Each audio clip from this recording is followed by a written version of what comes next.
AI has cracked a key mathematical puzzle for understanding our world.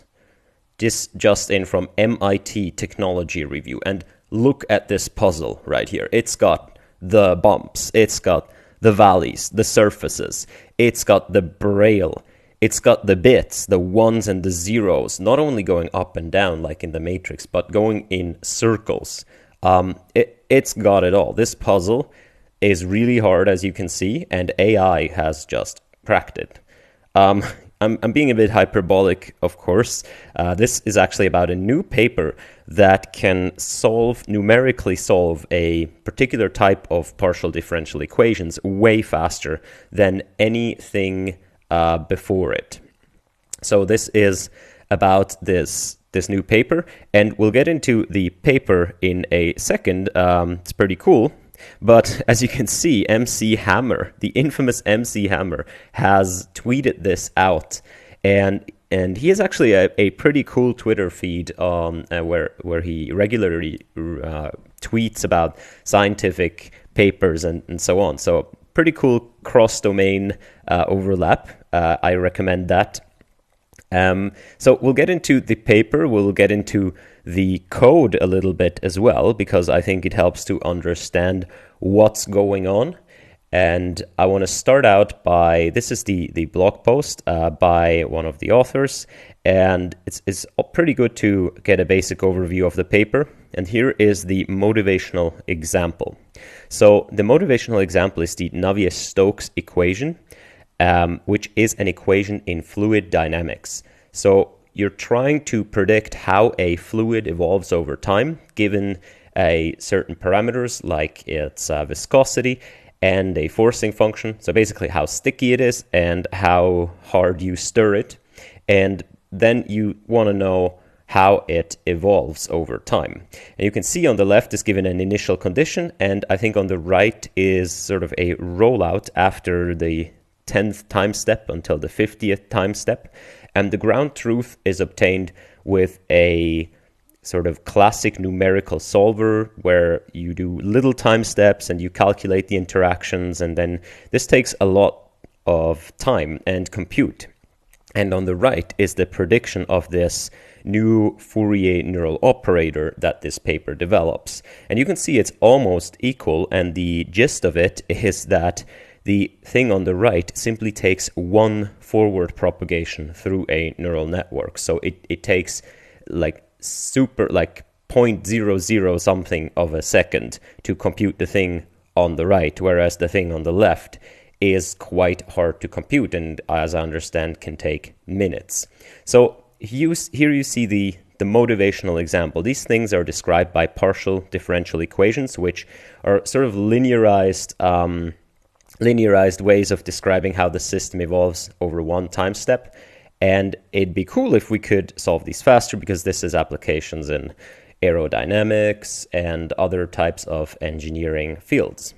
All right, so let's jump into the paper. As always, if you like content like this, consider sharing it out, telling your friends about it, and subscribing, of course. So the paper is called Fourier Neural Operator for Parametric Partial Differential Equations, and it's by Zhongyi Li, Nikola Kovacsky, Kamyar Azizadenesheli, Burigere Liu, Kaushik Bhattacharya, Andrew Stewart, and Anima Anand-Kumar of Caltech and Purdue University. So I feel the paper is both very cool and a bit overhyped. So we're going to see what it does. It's for a particular type of PDEs, and it has a lot of, let's say, engineering choices that make it possible to solve with neural networks, but also that limit its applicability to where the classical methods would be applicable, where this thing isn't. So there are trade-offs, definitely, to reach the sort of speed up that they reach. But we'll get into this. First, I actually want to scroll down right here all the way, because there is something that you don't often see in the sort of machine learning field, and that is here in the acknowledgements section. And I just find it interesting. Don't regard this as anyone, but here we are supported by the LWLL grants, which I understand is DARPA, Beyond Limits, which is like makes AI or systems for things like gas and oil and so on, with British Petroleum as a main sponsor. Raytheon, which of course is a giant military manufacturer. We have the Army Research Laboratory and so on. So so you can see that this is kind of, I don't know, I don't see this often. This is sort of a good bouquet of sponsorships. Of course, there's also Microsoft, Google, and so on. Yeah, but it's just interesting to see that the army is pretty heavily into these things, and of course they would be. I mean, rockets need to fly, and they need to be aerodynamic, and so on. So, yeah, I'm not saying this is bad or good. I just thought it was interesting that, you know, Raytheon would be a sponsor of this. All right, so let's dive in. As we said, we're interested in these types of problems right here, where you have this thing called, there's this quantity called the vorticity, which, as I understand, is a derivation of the viscosity. So it sort of tells you how the fluid is moving right now. And so this state right here, and then you apply a sort of constant forcing function, and you want to know how that evolves over time. So you can see at time step 15, you get sort of this picture. So these move past each other. You can see this moves here, and then at time step 20, you can see they are fairly moved. Okay, this blue thing moves in here as well, and they just sort of mix. And there's this, there are certain parameters that make the fluid more sticky or not so sticky. And the interesting regimes is, I guess, when it's not very sticky, so not too sticky, but also not sticky enough. And then these really complicated patterns occur, and to predict them would be very, very valuable. So you want something that takes in this initial state right here and outputs all of these future states.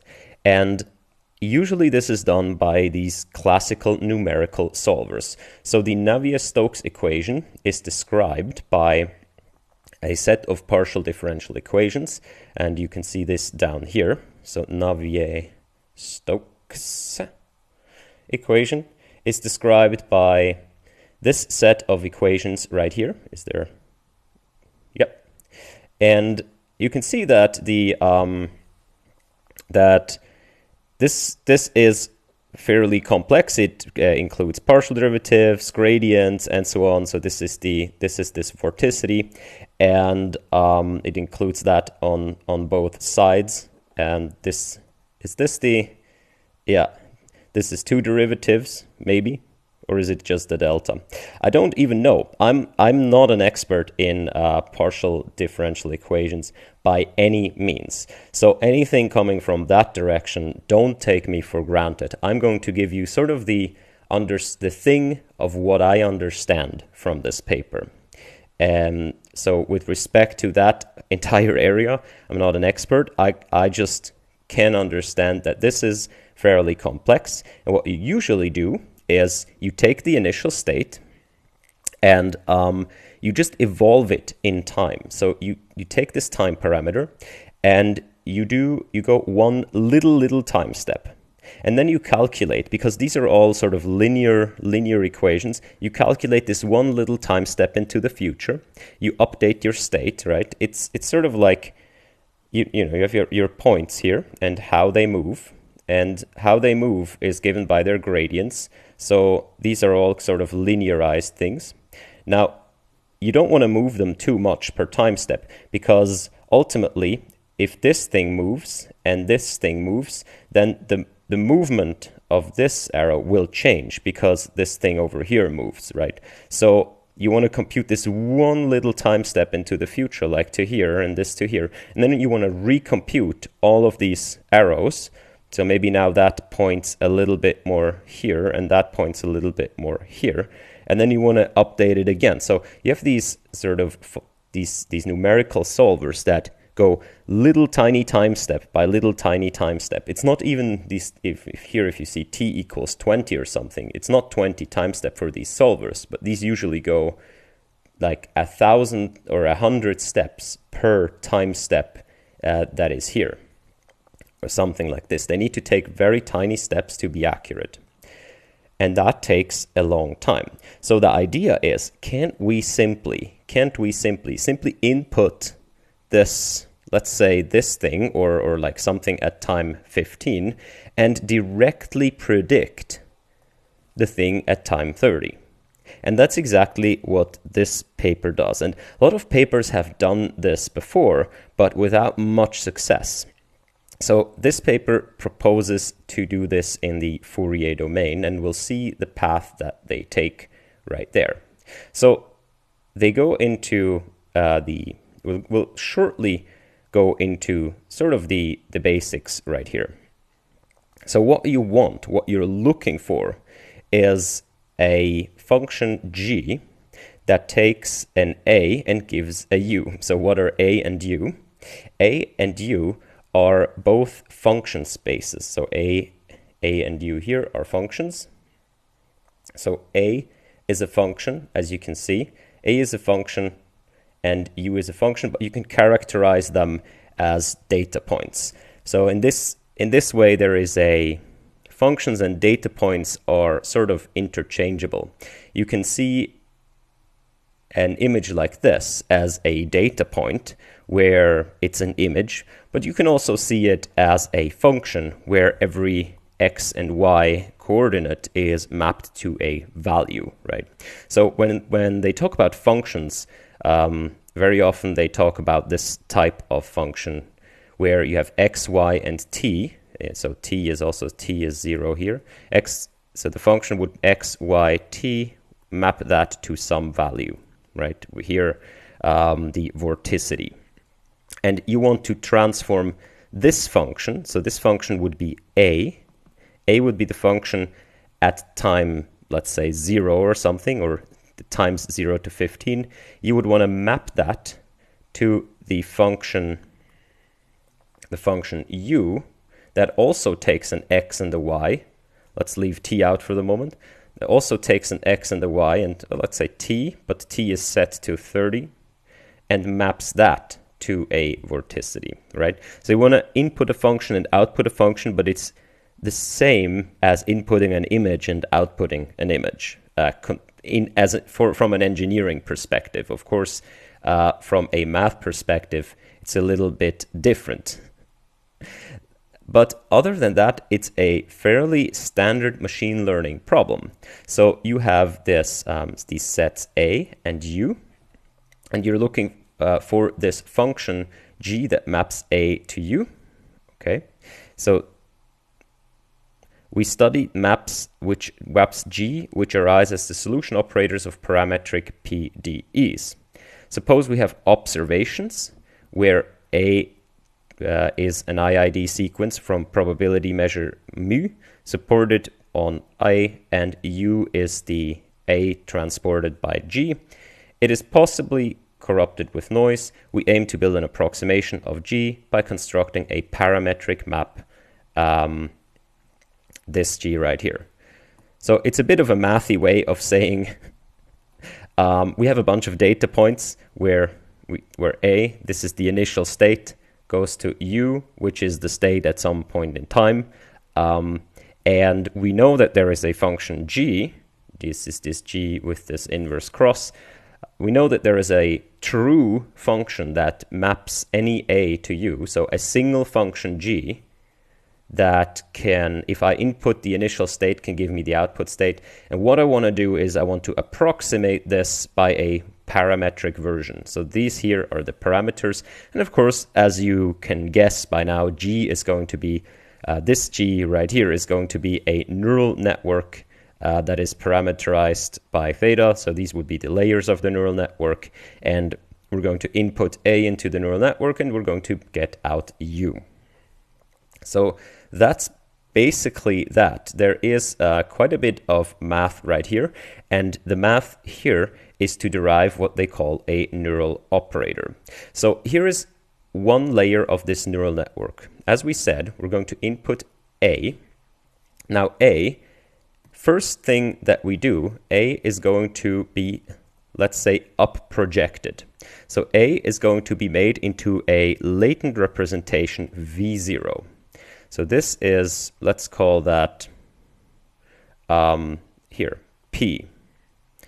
So there is a function P, which is going to be a little layer of neural network, and it is going to produce this V0. So V0 is going to be a latent state of the neural network.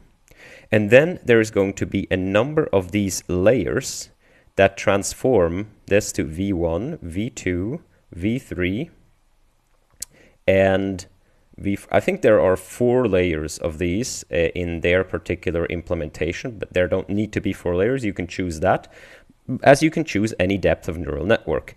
And then at the end, you're going to project that down to whatever output you want, so U. Okay, so this function here is called Q. And these are just going to be neural networks. So P and Q are going to be your very, very classic up projections and down projections of data point. We'll get into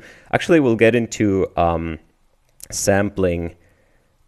Let's go actually right now. So one thing right here, and they stress this, is that they work in function space, right? They don't work on the, let's say, they don't map the data point to the data point.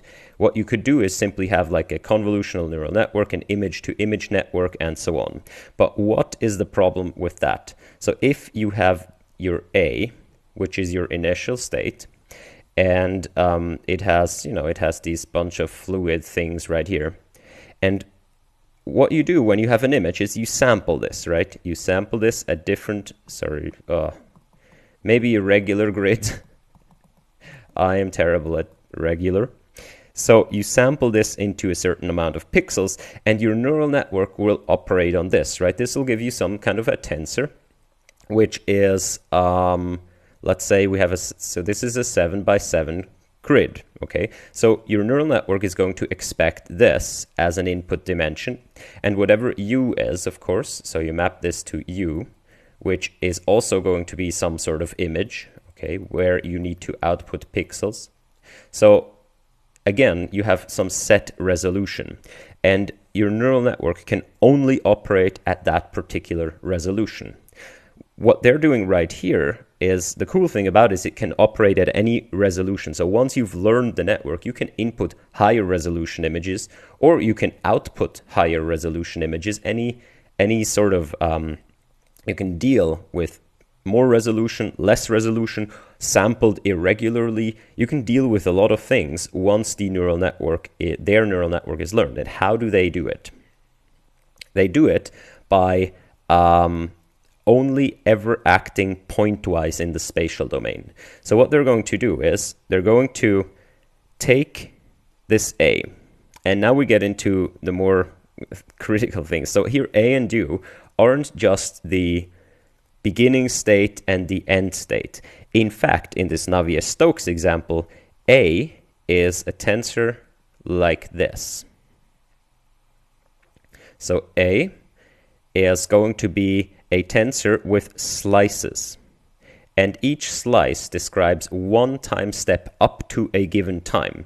So this here could be t equals 0, so there is kind of the initial distribution, and then t equals 1, and so on, up until t equals like 10, let's say. I think they do 10. So they let this thing evolve for 10 time steps, and I'm going to guess they do it using one of these classical methods, and that's the input. So the input isn't just the initial state. The input is actually, here is what happened in the first 10 time steps, and then the output isn't just the output at some particular time, but the output is actually also a slice right here.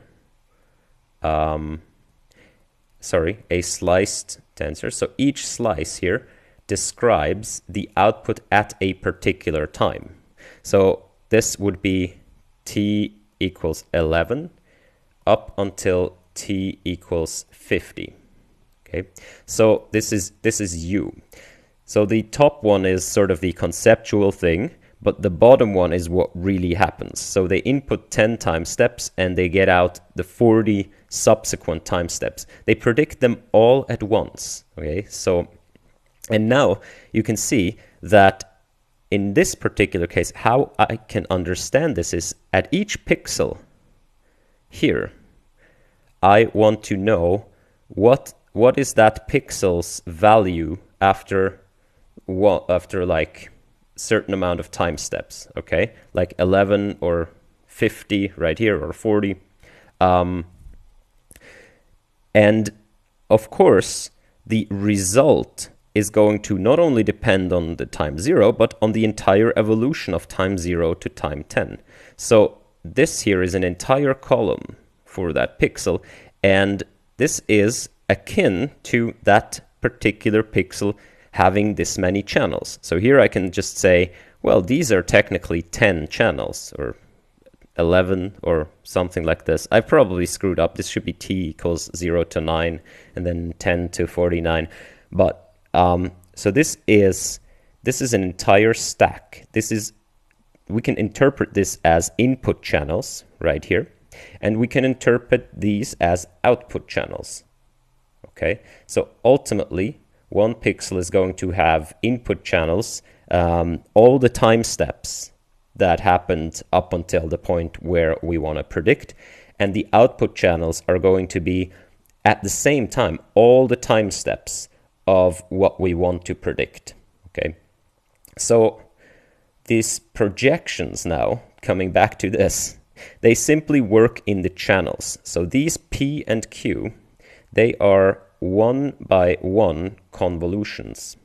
And the 1-by-1 convolutions simply up project and down project these features. You see, these are 1-by-1 convolutions. Actually, they could be dense layers. Let's check that in the code later. But for sure, what they do is they only work pointwise. So they don't mix the individual pixels together. In here, you simply get like a d by d grid with each has 10 channels, and then you simply up project that to, so here you have d by d times 10, and then you up project that using p to d by d times, and here is a parameter that you choose. So this is sort of your latent dimension, okay? And you are going to transform this tensor, keeping it in this d by d by w dimensionality until you back project it using q to d by d by, in this case, 40. Okay, so, but this and this, they only work pointwise. And that means there is no particular dependence on the d right here. So the next data point could actually have a different d as long as this pipeline right here can handle different dimensions, because the p and q only act pointwise. You're good.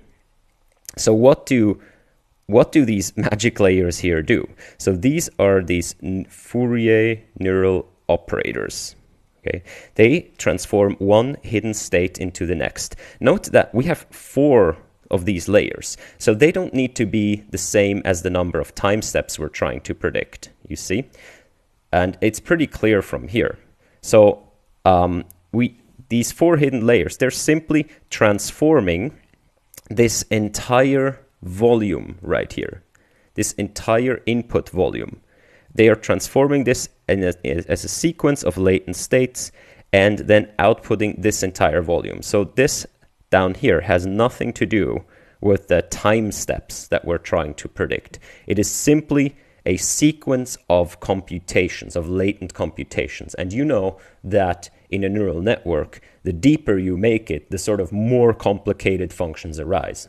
Even though, of course, the universal approximation theorem says that with one hidden layer you can do anything, but in general, if you have deeper neural networks, the more you can kind of make more complicated things.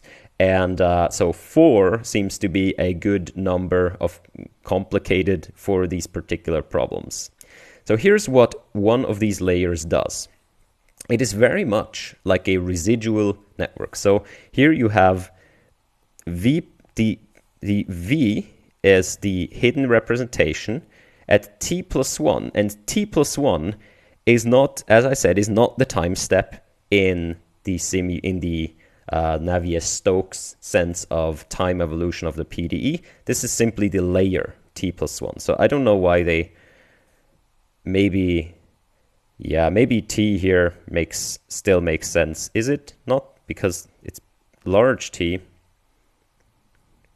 Yeah, so they have large T right here. Okay, maybe, but in the engineering sense it is not. It's simply the layer. And you can see it's formulated as a function. But again, don't be like the x right here. This is simply the x and y and t coordinates. So all of this here can be represented as one big tensor, x, y, t, or x, y channels, or something like this. Okay, don't be confused by the fact that these are formulated as functions. So what we want to do is we have two different things. So this is one neural network layer. As you can see, at the very end is a nonlinearity.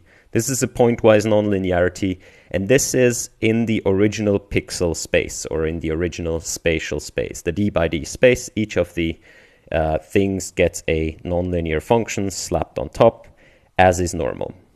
Then this part is normal as well. This is simply a linear transformation of the input. Again, this is pointwise. Okay, so this is a linear transformation. Okay, so far so good. We have a linear transformation of the input and a nonlinearity. The important part is this thing here. So what this thing is, this is a kernel function that depends on the initial condition. So not only on the last hidden state, but the initial condition, and sort of is then multiplied by the last hidden representation, like here. And then only x is applied. So notice the difference right here. This is at a point x, we're getting this function value, which means we're getting the entry of that tensor, and then we're applying the linear transformation. Okay, this makes it pointwise. Here, first we compute this function by applying this kernel to the input function, so to the entire input tensor, and only then we are looking for the particular entry. So that means this thing here is a pointwise transformation of that tensor, while this thing here, it takes in the whole tensor and outputs a sort of new tensor. So this is going to be the magic. So here where k, it goes, you can see it goes from a U space to U space, maps to bounded linear operators on U, and is parameterized by theta. Maybe. What's this? I don't know. I never know.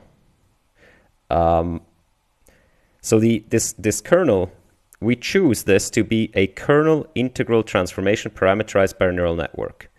So they define the kernel integral operator as this, and you can see this is an integral over the D. D is the input space of U and A, actually. So this is a function that's dependent not only on where you are in the tensor, but on the initial input, this A, and then that's convolved. So this here is a integral over the entire space, so that's convolved with V.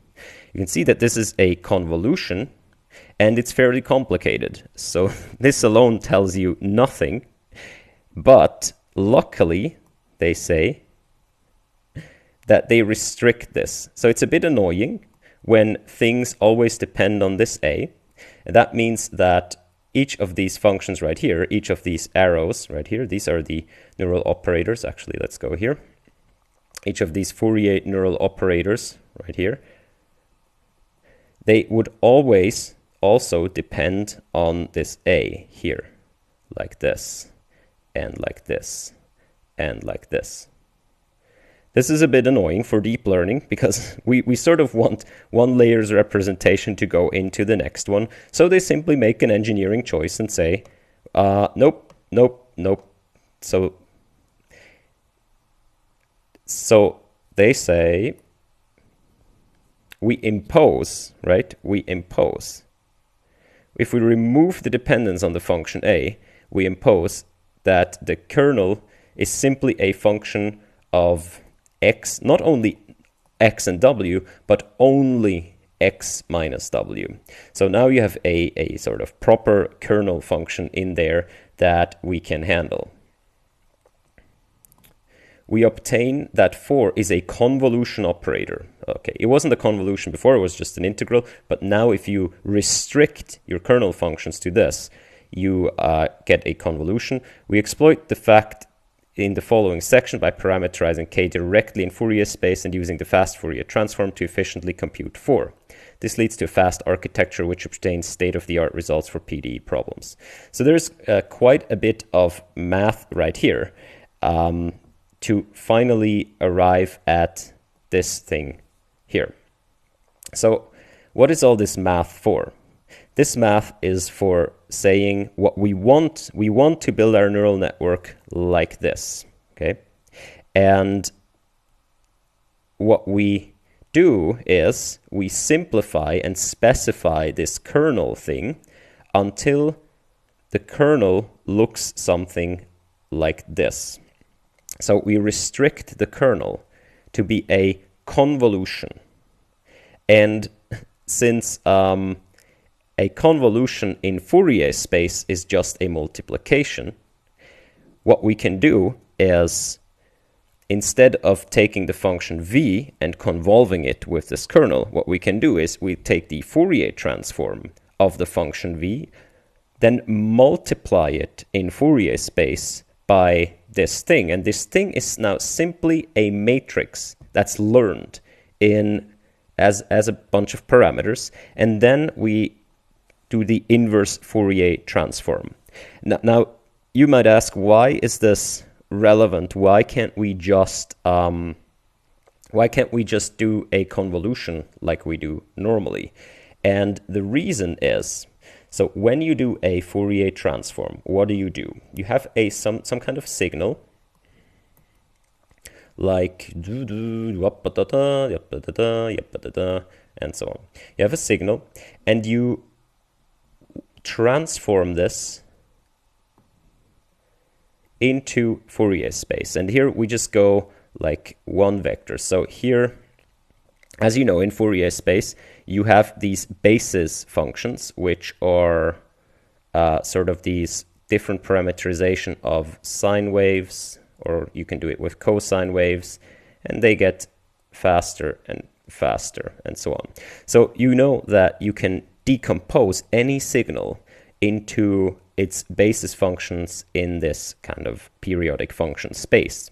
So this function right here, it might have, 1 times this function plus 0.1 times this function plus 2 times this function minus 5 times this function, and so on.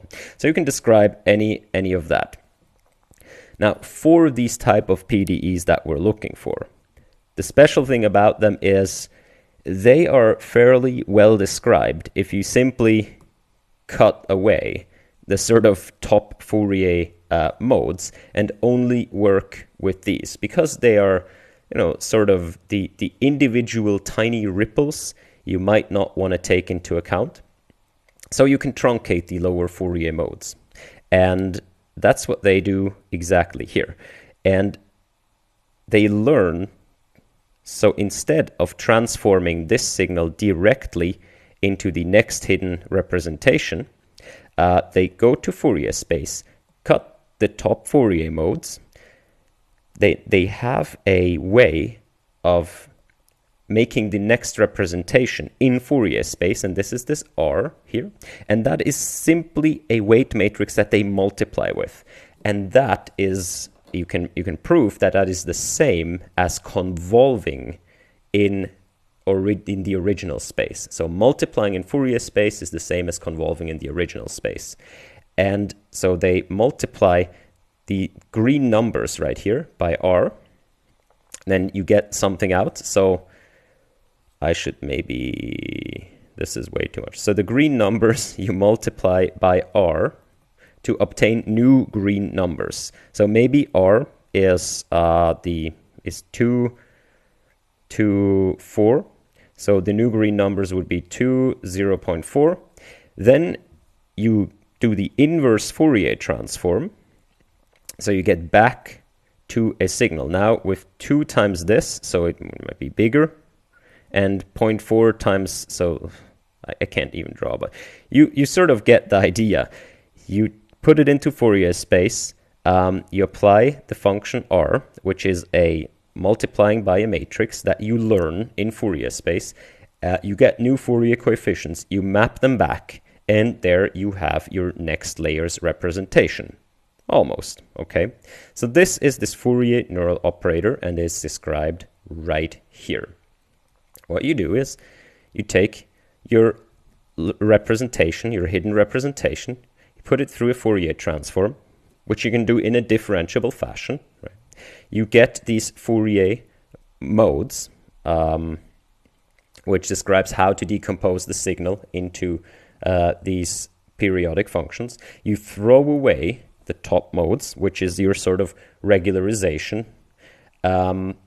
You apply R, which is a dense layer of neural net. Not even that, it's a multiplication, okay, by a weight matrix.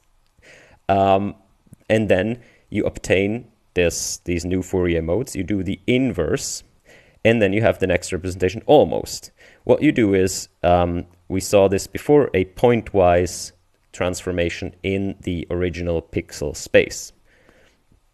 So this is very much like a residual network, right? Residual networks, they also have this. They have the implemented as one-by-one convolutions. And then at the end, you apply the non-linearity. What is good about this? 2 things. First of all, throwing away the top Fourier modes is very advantageous to these types of problems that we have right here. You can see that the little jiggles right here, they will be sort of sorted out by the larger scale movements of the fluid. So throwing away the top modes is a sort of a regularization. It helps with generalization, and it's very easy in Fourier space. So these things, other than natural images, are described well by these Fourier spaces. And that, again, is an engineering choice. So you cannot not apply these things to everything. You can apply them to where this type of assumption holds. Second of all, this is now fully independent of the discretization of the input, okay? Because when I take a picture and I sample it in a 3x3 grid, I can do a Fourier transform and I'll get all of these numbers right here, okay? It's just, the Fourier transform does a good job as possible. When I sample it in a 7x7 grid, like I sample it super densely, I do the same Fourier transform. I get the same numbers right here, okay? And it's not exactly the same. So they always claim it's the same. It's not exactly the same, of course. If you don't sample densely enough, your Fourier transform isn't going to be as accurate, let's say. So ideally, you want the Fourier transform of the real signal, or of the real underlying signal. But since you sample this, you can't have this. So there is a bit of a difference, but it is independent. So that's true. So the function R that you learn simply operates on these Fourier modes, and these are fairly independent of how regularly you sample. Of course, more regular, better, but still fairly independent.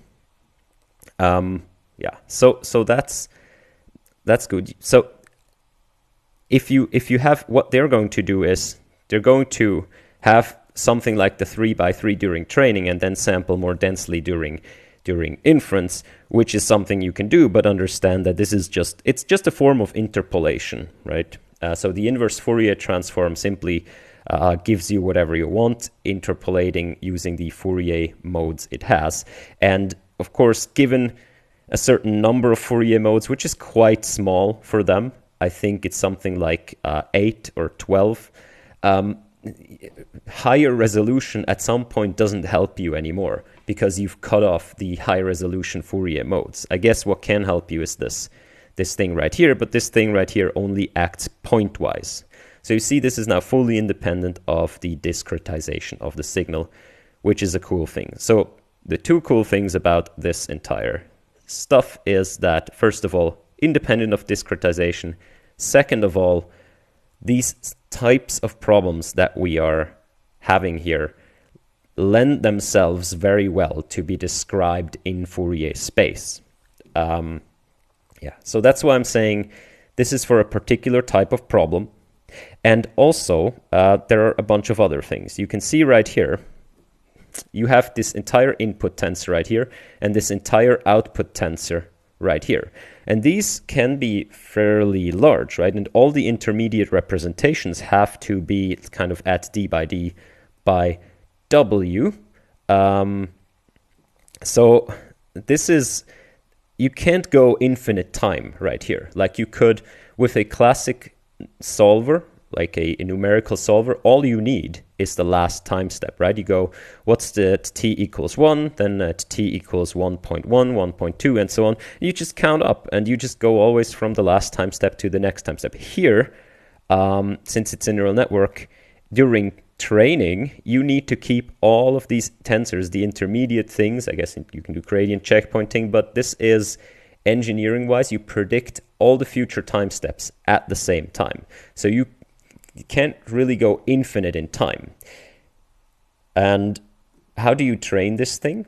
You train it by simply giving it one of these A, right? You have a bunch of A's, so you have a bunch of these input tensors, a data set, and where you always say, here is one of these Navier-Stokes equation, type of problems.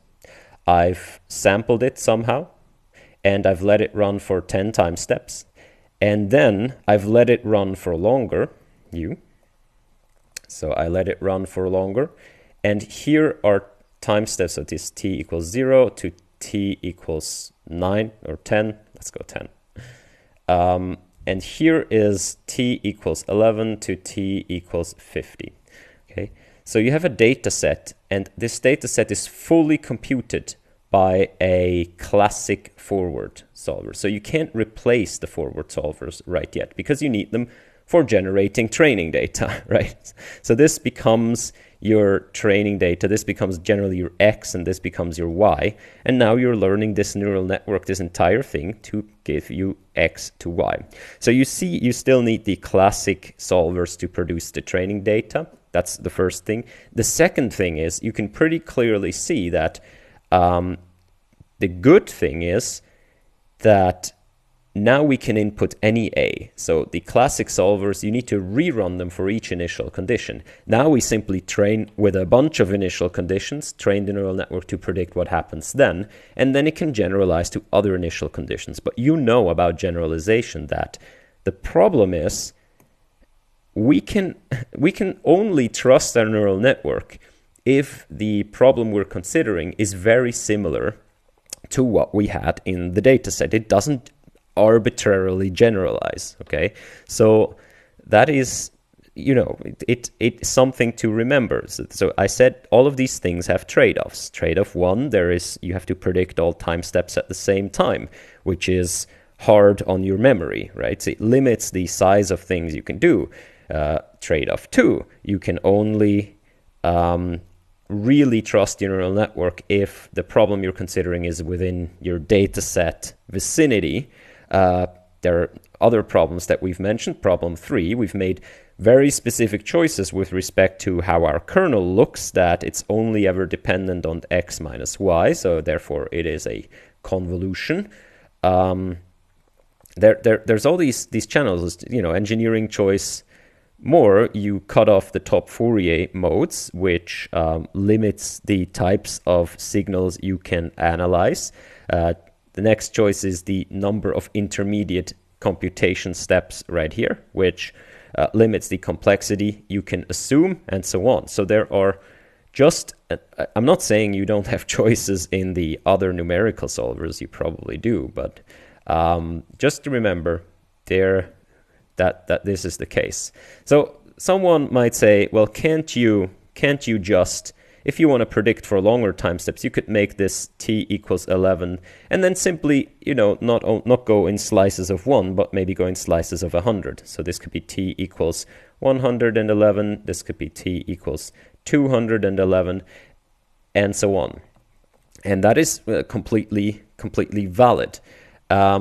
What they actually do is they subdivide the space further. So instead of doing like 40 time steps, they are doing like 80 time steps, but still times 11 to 50, I believe. The problem with extrapolating like this and leaving away time steps is that, see here, you have a supervision signal in your training for each of the times. And it might be that the fact that, time step 15 looks something like this, and I know I'm trimmed to Mness. Time step 16 is just like a small evolution, like this, right? It's like a small difference, and it could be that the neural networks, because they don't have internal dynamics, right? They don't internally dynamically simulate this physical system. They simply learn to map things to things. And if they are still related to each other a lot, then sort of they can make sense of it. So if one slice, so this could be the slice 15 and this could be slice 16, if these are sort of related, it can make sense. There is a relation between them. Also, you can implement this as an RNN, and then also from one step to the next, it sort of makes sense. You don't need an internal dynamic simulation. However, if you jump from time step 15 directly to time step 115, right, then it might look nothing like it, right, because it has evolved so much, and there can be quite chaotic dynamics, and that's the entire problem with PDEs, that the dynamics can be super complicated and not easily predictable. So here you don't really have a relation, right? And so since the neural network doesn't do internal dynamic simulation, it probably wouldn't, I'm going to guess something like this wouldn't work too well. I could be wrong, but I'm going to guess classical solvers are still needed for this type of situation. So that's the other limiting factor, is that you sort of are bound to data samples that can be statistically correlatively predicted from one another without having to do the real physical underlying simulations. Though I have been proven wrong in the past. All right, so they talk a bit about how the fast Fourier transform plays into this, and there is actually an interesting thing which we'll see at the code. And then they have 3 examples, like the Darcy-Flow, Berger's equation, and Navier-Stokes equation. And they also do these Bayesian inverse problems, where I believe the what you have is sort of a thing at time step. You have the bottom thing given at some time step, and then you want to find out the original thing. And what you do is you have like an algorithm that is simply guessing. So you have a U given, and you want to find out the A. So the A is unknown. So you simply start with A0 and guess what U is going to be from that A0. So you evolve your state A to U. And then if it's not entirely correct, you try again. You try A1. Okay, what does that give me now? U. So you see, you kind of play a game of guessing, and you have an algorithm that does this guessing kind of smartly. So it says, oh, no, that's not the direction I want to go to. It's sort of a reinforcement learning algorithm a little bit. And the important part is it needs to do a lot of these forward evaluations, right? It needs to change A a little bit and then evaluate and see if the U that comes out is the same as the U that you want. So you want to find the initial state of any given evolved state. And if you need a lot of forward evaluations, it's going to be a problem if the forward evaluation is really slow, like these classical simulators. So these neural networks can really help right here, and I think they bring it down.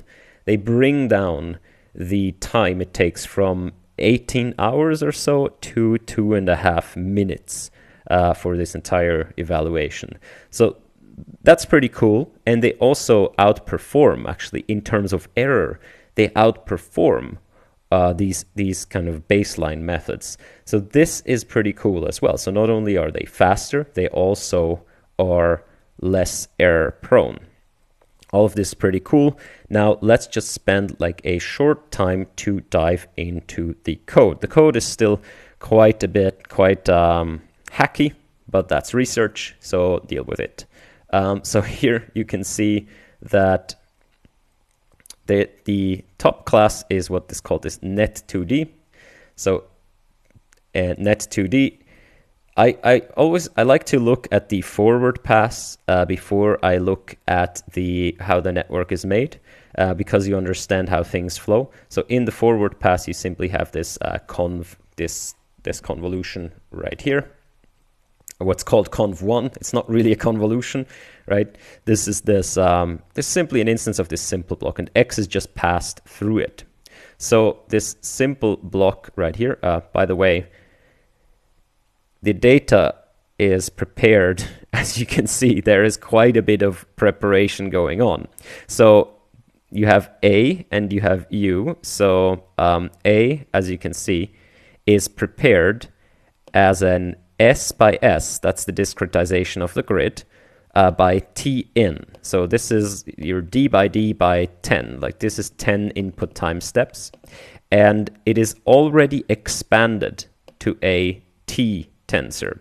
So the T is going to be the output steps that we're going to consider. So here, A is going to be transformed repeatedly into a tensor that ultimately will have T output time steps. So you can see you have to hold one of these things in memory for each training sample. And then you annotate actually X and Y and T. These are like positional encodings. For if you know transformer positional encodings, these are simply linear positional encodings for X, Y, and T. You concatenate those and off you go. So where were we? X was forward passed through this simple block 2D. What's the simple block 2D? The simple block 2D is this thing right here. So again, let's look at the forward pass. So first of all, we're going to FC0, which what looks like a fully connected layer. We're going to permute the axes. Then we're going to, through conv0, W0, a batch norm, and a ReLU. So you can see this right here is what we saw in the diagram. X1 and X2 are the different paths through the network. This is the top path. If I go back to the paper quickly, this is the top path in this diagram. Okay. And the bottom path is this thing right here. And then the two are added. And then there's a batch norm, which is not in the diagram. And then there is a ReLU. Okay, so the bottom path is pretty simple. And you can see right here, by the way they restructure it, that this is going to be pointwise. So this is not going to be in pixel space. This is going to be a pointwise, only in the channel transformation. So these W's are implemented as one by one convolution. You see, it's a 1D convolution, and the kernel size is 1. So all these does is for each point in the grid space, in the pixel space. For each pixel, they're going to take all of this pixel's channels and transform this into a new vector of the same amount of channels. So you can see the input channels and output channels are always the same dimension. So actually this entire network right here operates on this width, which is this latent dimension.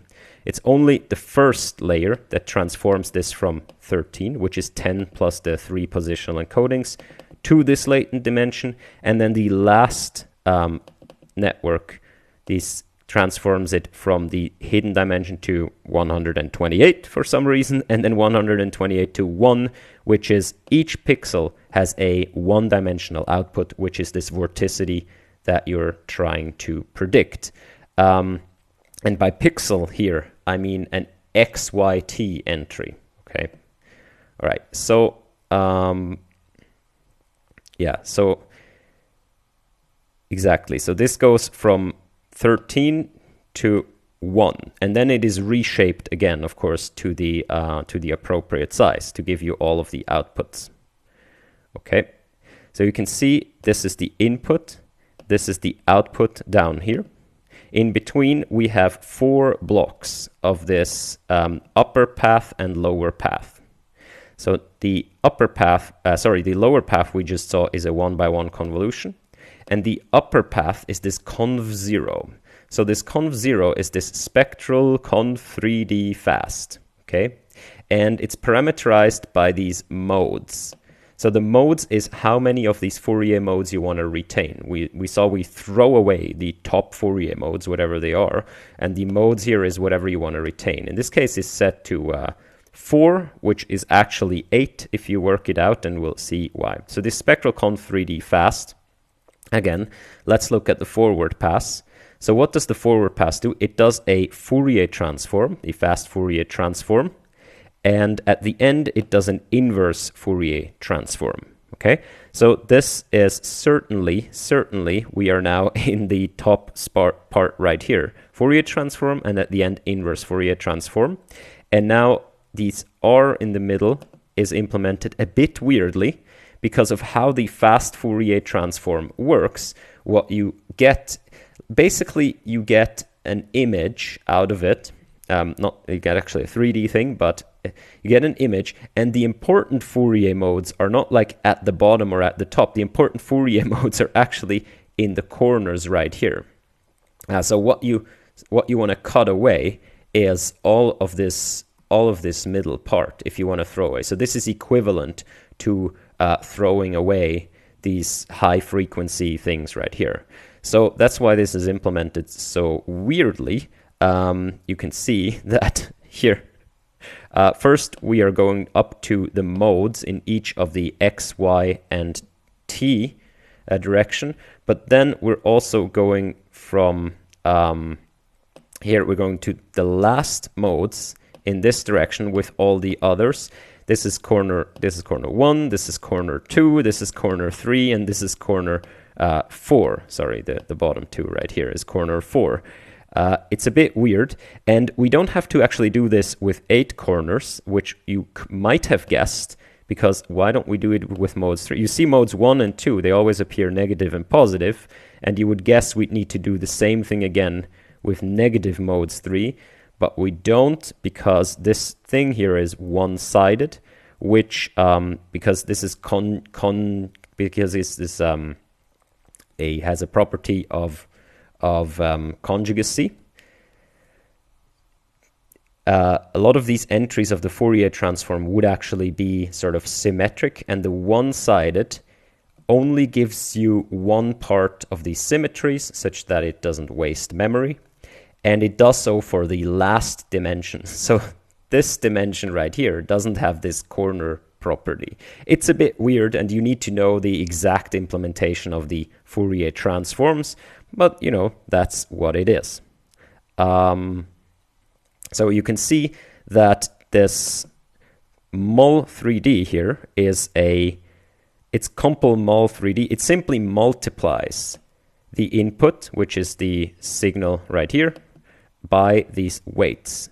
The weights, as you can see, is simply a weight matrix.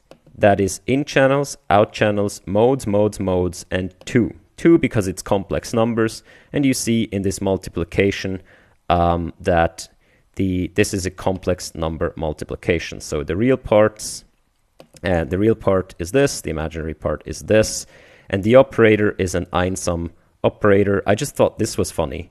It says bixes, yoxes, boxes. Just although I challenge everyone to make Einstein some notation that spell cool words. Bixes, yoxes, boxes.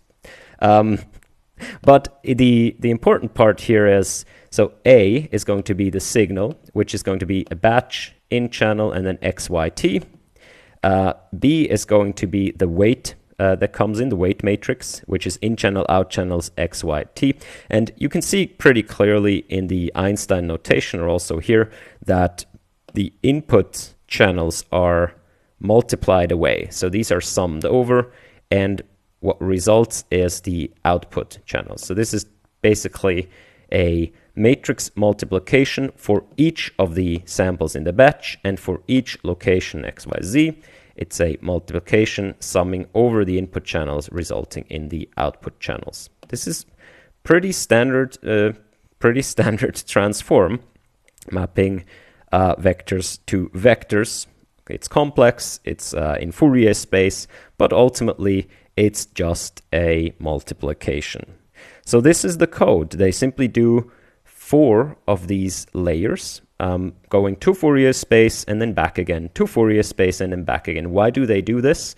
Because, as we saw, they throw away these higher modes right here, and that also limits severely this applicability. So if you only throw away the higher modes, if you just do everything in Fourier space, you severely limit yourself. In fact, these Fourier methods, they are already not really good for problems that have like non-periodic boundary conditions. So the periodic boundary conditions case is, as I understand, one of the easiest cases. And so the applicability would be limited, and the authors hope that by sort of doing this in the real space all the time, and also having these encoder and decoder networks, that they can retain sort of this informations and be applicable to more than just periodic boundary conditions. Yeah, exactly. And that's basically it. I was ranting for so long. I think we are through to this paper. So maybe a quick summary, because this was a bit of a rant, right? So you want to predict these types of things. These types of things are well described by their Fourier analysis. So transformations in the Fourier domain actually make more sense, because the evolutions of these things is more or less kind of these global signals. It's not localized like natural images, like there's the cat and there's something. This pattern right here, it will repeat, as you go into infinity, these sort of patterns will repeat and repeat. So the sort of global interactions between these periodic signals is much more important. That's why it makes sense to go to Fourier space to transform that. In Fourier space, you can regularize by throwing away the higher modes, and you get the additional benefit that you are discretization independent. So you learn the function once, and then you can input differently discretized signals as you choose, and the function stays the same, because the Fourier transform, it will do as well as it can with the discretization that you give it. Once you're in Fourier space, you simply have a multiplication, and it's actually interesting. The filters here, the author shows some of the filters that are learned. So on top, you see filters in a CNN, and on the bottom, you see these filters, these Fourier filters learned. These are actually, as I understand it, these are transported back to the pixel space so we can understand them. So you can see that the global kinds of patterns that these Fourier operators are sensitive to, compared to the CNN filters, which just have like localize a certain pattern. So this is This is quite interesting. So it makes sense to go into Fourier space. There are a number of trade-offs you have to do. Specifically, you have memory requirements, and you can only predict signals that are similar to what you've seen in the training data set. And you could only solve things with periodic boundary conditions, but by means of architecture of these encoder and decoder networks at the beginning, like the P and the Q, and the fact that you always carry through in a residual way the pixel space signal, makes it such that you might get around this. You might, right? It's not a proof, but there is a possibility that you might get around this. In total, this thing is way faster and more accurate than baselines, and has applicabilities, and is sponsored by the nice people at the military. All right, so this was long, I realize, but I invite you to check it out. The paper is technical, but well written, if you stick this kind of math part out in the middle. It's pretty cool. All right, check out the code, and I wish you a good time. Bye-bye.